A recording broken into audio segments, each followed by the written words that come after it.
ಮಹಾರಾಷ್ಟ್ರದಲ್ಲಿ ಮತ್ತೆ ಶಿವಸೇನೆ ಪುಂಡರ ಪುಂಡಾಟಿಕೆ ಬೆಳಕಿಗೆ ಬಂದಿದೆ. ಕರ್ನಾಟಕದ ಬಸ್ಗೆ ಭಗವಾ ಧ್ವಜ ಕಟ್ಟಿ ಮತ್ತೆ ಪುಂಡಾಟ ಮೆರೆದಿದ್ದಾರೆ. ಕರ್ನಾಟಕದ ಬಸ್ಗೆ ಭಗವಾ ಧ್ವಜವನ್ನು ಕಟ್ಟಿ ಮತ್ತೆ ಪುಂಡಾಟ ಮೆರೆದಿದ್ದಾರೆ.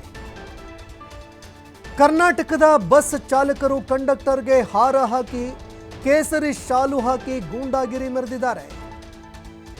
ಮಹಾರಾಷ್ಟ್ರದ ನಾಂದೇಡ್ ಬಸ್ ನಿಲ್ದಾಣದಲ್ಲಿ ಪುಂಡಾಟ ಮೆರೆದಿದ್ದಾರೆ. ಕರ್ನಾಟಕದಲ್ಲಿ ಮಹಾರಾಷ್ಟ್ರ ರಸ್ತೆ ಸಾರಿಗೆ ಬಸ್ಗಳನ್ನು ಟಾರ್ಗೆಟ್ ಮಾಡಿದ್ರೆ ಮಸಿ ಬಳದ್ರೆ ನಾವು ಸುಮ್ಮನೆ ಇರೋದಿಲ್ಲ ಅಂತ ಶಿವಸೇನೆ ಪುಂಡಾಟ ಮಾಡಿದೆ.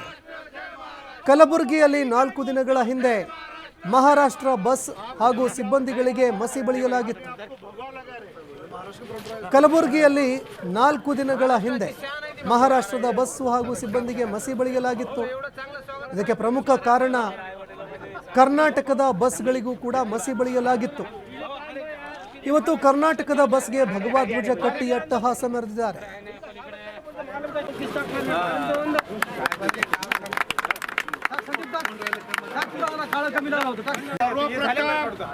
मी कर्नाटक शासनाचा धिक्कार करतो. कर्नाटक शासनाने काल ज्या पद्धतीने महाराष्ट्रातील ड्रायव्हरचा कर्नाटकच्या धर्तीवर ज्या पद्धतीने अपमान केला त्याचा जाहीर निषेध करतो. कर्नाटकच्या लोकांनी ज्या पद्धतीने आमच्या ड्रायव्हरचा कंडक्टरचा काळा आणि पिवळा कलर लावून अपमान केलेला आहे. महाराष्ट्राची परंपरा आहे. आम्ही तुम्हाला भगवा आणि शाल देऊन पाठवलो. याद राखा तुमचा आम्ही फक्त सत्कार केलो. यानंतर या महाराष्ट्रातील एकाही कर्मचाऱ्याचा अपमान केला तर हे महाराष्ट्र छत्रपती शिवाजी महाराज तुम्हाला सर्व के पळ केल्याशिवाय राहणार नाही. एवढे जे आमच्या तिथे जे करणारे जे पब्लिक केलेले आहे हे सगळं चुकीचं आहे. त्यामुळे तर आम्ही सगळ्याला सोडून देतो. त्यांनी होती सगळी एसटी मंडळ एकच आहे. त्या लोकांनी केलेलं ते लोकांनी चुकीचं केलेलं आहे. त्याबद्दल मी दिलगिरी व्यक्त करतो.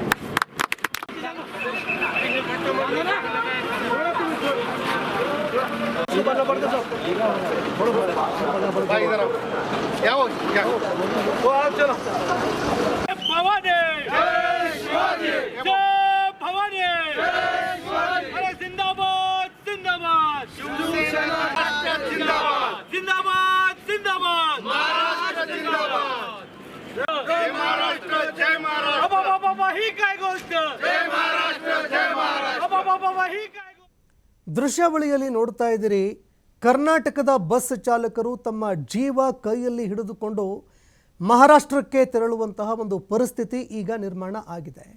ಇದು ಸರ್ಕಾರಿ ಬಸ್ಗಳ ಕಂಡಕ್ಟರ್ ಹಾಗೂ ಡ್ರೈವರ್ಗಳ ಒಂದು ಪರಿಸ್ಥಿತಿ, ಒಂದು ಸ್ಥಿತಿ ಈ ರೀತಿಯಾಗಿ ನಿರ್ಮಾಣ ಆಗಿದೆ. ಒಂದು ವೇಳೆ ಏನಾದರೂ ಅವರು ವಿರೋಧ ವ್ಯಕ್ತಪಡಿಸಿದ್ದೇ ಆದರೆ ಏನು ಘಟನಾವಳಿಗಳು ಸಂಭವಿಸಬಹುದು ಅನ್ನುವಂಥದ್ದನ್ನು ಯಾರೂ ಕಲ್ಪನೆ ಮಾಡ್ಕೊಳ್ಳೋದಕ್ಕೂ ಕೂಡ ಆಗೋದಿಲ್ಲ. ಕೆಲವು ದಿನಗಳ ಹಿಂದೆ ಮುಖಕ್ಕೆ ಮಸಿ ಬಳದಿದ್ರು, ಮಹಾರಾಷ್ಟ್ರದ ಪರವಾಗಿ ಘೋಷಣೆಗಳನ್ನು ಕೂಗಿಸಿದ್ರು, ಈಗ ಮತ್ತೆ ಪುಂಡಾಟ ಮೆರೆದಿದ್ದಾರೆ. ಈ ಬಗ್ಗೆ ಮತ್ತಷ್ಟು ಮಾಹಿತಿ ಕೊಡ್ತಾರೆ ಪ್ರತಿನಿಧಿ ಶ್ರೀಧರ್ ಕೋಟಾರಗಸ್ತಿ ಫೋನ್ ಸಂಪರ್ಕದಲ್ಲಿ ಜಾಯ್ನ್ ಆಗಿದ್ದಾರೆ. ಶ್ರೀಧರ್, ಮಹಾರಾಷ್ಟ್ರದ ಪುಂಡರು ಮತ್ತೆ ಪುಂಡಾಟ ಮೆರೆದಿದ್ದಾರೆ. ಈ ನಡುವೆ ಸಾರಿಗೆ ಇಲಾಖೆ ಸಚಿವರು, ಸಾರಿಗೆ ಇಲಾಖೆ, ರಾಜ್ಯ ಸರ್ಕಾರ ಏನು ಮಾಡ್ತಾ ಇದೆ ಅನ್ನುವಂತಹ ಒಂದು ಪ್ರಶ್ನೆ ಸಹಜವಾಗಿ ಎದುರಾಗುತ್ತೆ.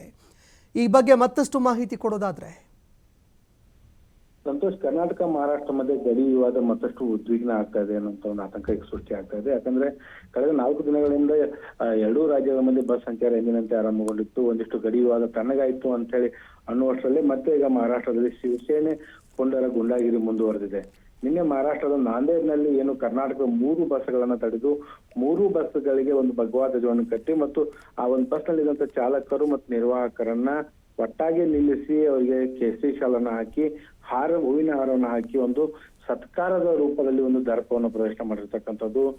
ಕರ್ನಾಟಕದಲ್ಲಿ ಮಹಾರಾಷ್ಟ್ರದ ಬಸ್ಗಳನ್ನು ಟಾರ್ಗೆಟ್ ಮಾಡಿದ್ರೆ ಇನ್ನು ಮುಂದೆ ನಾವು ಸುಮ್ಮನೆ ಇರೋದಿಲ್ಲ ಅನ್ನುವಂತ ಒಂದು ಏನು ಗುಂಡಾ ವರ್ತನೆಯನ್ನ ಈ ಒಂದು ಶಿವಸೇನೆ ಪುಂಡರು ಮಾಡಿದ್ದಾರೆ ಅಂತ ಹೇಳ್ಬೋದು. ಯಾಕಂದ್ರೆ ಮಹಾರಾಷ್ಟ್ರದಲ್ಲಿ ಇರ್ತಕ್ಕಂಥ ಏನು ಕನ್ನಡಿಗರನ್ನು ನಾವು ಗುರಿ ಹಾಕಿಸ್ಬೇಕಾಗತ್ತೆ ಅನ್ನುವಂತ ಒಂದು ದೊಡ್ಡ ಬೆದರಿಕೆಯನ್ನು ಹಾಕಿರ್ತಕ್ಕಂಥದ್ದು. ಒಂದ್ ಕಡೆ ಕೊಲ್ಹಾಪುರದಲ್ಲಿ ಶಿವಸೇನೆ ಮುಖಂಡ ವಿಜಯ್ ದೇವನೆ ಗುಂಡಾಗಿರಿ ಮಾತುಗಳು ಆಡುವ ಮೂಲಕ ಕನ್ನಡಿಗರ ಧಮಕಿ ಹಾಕಿದ್ರೆ, ಮತ್ತೊಂದು ಕಡೆ ನಾಂದೇಡ್ನಲ್ಲಿ ಒಂದು ಘಟನೆ ಆಗಿರ್ತಕ್ಕಂಥದ್ದು. ಒಟ್ಟಿನಲ್ಲಿ ಗಡಿ ವಿವಾದ ವಿಚಾರವಾಗಿ ಏನು ಒಂದು ಪರಿಸ್ಥಿತಿ ತಿಳಿಗೊಳ್ತಾ ಇದ್ರು ಕೂಡ ಅದನ್ನ ಮತ್ತೆ ಉದ್ವಿಗ್ನಗೊಳಿಸುವಂತ ಪ್ರಯತ್ನ ಮಹಾರಾಷ್ಟ್ರದಲ್ಲಿ ಉದ್ಧವ್ ಠಾಕ್ರೆ ಬಣದ ಶಿವಸೇನೆ ಪುಂಡರು ಮಾಡ್ತಾ ಇದ್ದಾರೆ.